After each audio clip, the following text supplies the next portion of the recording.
SSC की घटिया हरकतों की वजह से। किस्मत को बधाई देना चाहता हूं, कांग्रेस टू ऑल। बट अब बात उन दुखी बेरोजगारों की है जो कि बलि चढ़ गए एसएससी की घटिया हरकतों की वजह से। सोचिए, जहां लोग होली मना रहे हैं वहां कुछ मेहनती बेरोजगार बेचारे मातम मना रहे हैं। एक बार फिर एसएससी ने हजारों परिवारों की उम्मीद को तोड़ दिया है। कल एसएससी सीजीएल का फाइनल रिजल्ट आया और जो कुछ इसमें हुआ वो काफी चौंकाने वाला है। पहले आपको पता होगा कि प्री एग्जाम में स्कैम हुआ था और हमने लगातार तुम्हें तो ये नॉर्मलाइजेशन की नौटंकी खेलनी है, हर रिजल्ट पे बच्चों को आंसू देने हैं, तभी तो तुम अपने लोगों को भी घुसा पाओगे। और तुम कहते हो कि तुमने एसएससी ने सुप्रीम कोर्ट में ये दलील दी है। मैं आपको बता देता हूं, 2023 के रिजल्ट में 4 सवालों की लड़ाई चल रही है। 2023 के रिजल्ट की बात कर रहा हूं। तमाम लोगों का भविष्य अभी भी फंसा। को ये रिजल्ट रिवाइज करते हैं, मुझे तो लगता है पेपर भी ये रात को एक दिन पहले बनाते हैं, तभी तो इनसे सही पेपर नहीं बन पा रहा है। और यहां सिर्फ एक या दो स्टूडेंट की बात नहीं है, सिलेक्टेड या नॉन सिलेक्टेड की बात नहीं है, ये हर एक एसएससी एस्पिरेंट का भविष्य का सवाल है, आगे तैयारी करने वाले बच्चों की उम्मीदों का सवाल है। बच्चा लड़े या पढ़ाई करे या सिलेक्शन प्रोसेस के हर स्टेप पे एक जंग है। और एक बेरोजगार के जीवन में कोई कम जंग है क्या कि प्री के लिए लड़ाई करी पहले भाई कि रिजल्ट रिवाइज करो।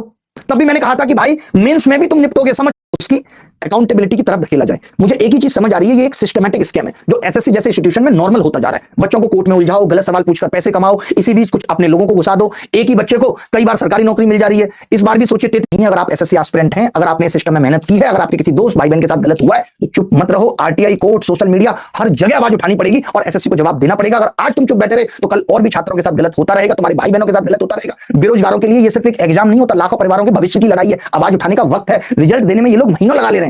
36 टुकड़ों में आपको नौकरी विड्रॉ कर ली तो आप दोबारा करा लो, दोबारा पोस्ट प्रेफरेंस भरा लो।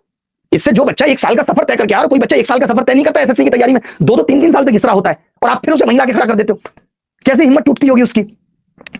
तो हमारी लड़ाई यही थी कि भाई जो बच्चों का आखिरी, और आपको भी थोड़ा ये बनना पड़ेगा, आप सेल्फिश नहीं कि मेरी नौकरी लग गई बाहर में जाए दुनिया। जितने भी सिलेक्टेड बच्चे हैं सिर्फ अपनी मेहनत की वजह से नहीं है, यहाँ लक और एसएससी की मेहरबानी दोनों हुई है उन पे, वरना मेहनत में नॉन सिलेक्टेड भी आपसे बहुत पीछे नहीं है। और हमने हमेशा गलत के खिलाफ आवाज उठाई है और इस बात का भी ध्यान रखते हुए कि किसी और का हित भी सुरक्षित।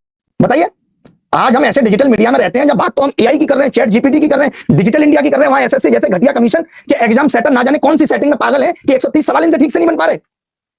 और आप देश की मीडिया को तो देख ही सकते हैं कि वो फालतू के मुद्दों में उलझी। भले ही देश में बहुत कुछ अच्छा हो रहा होगा, लेकिन युवाओं के साथ, बेरोजगारों के साथ सिर्फ गलत हो रहा है। हर जगह वो सिर्फ पिस रहा है, उसके हकों की हत्या हो रही है। और ये एक लंबी लड़ाई है, गलत बहुत सालों से हो रहा है, साफ करने में भी थोड़ा वक्त लगेगा। चाहे